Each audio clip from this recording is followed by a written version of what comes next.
வாசனை அடிக்குது.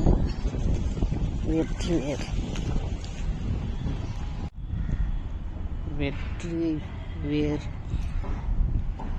விநாயகர் சதுர்த்திக்கு விநாயகருக்கு வச்சு படைக்கலாம். இது விநாயகர் சொல்லியே இந்த வெற்றி வேர் மேலே வச்சு கூட நம்ம பூஜை பண்ணலாம். இதுக்கு பேர் வந்து வெற்றி வேர். இன்னைக்கு அறுவடை பண்ணியாச்சு.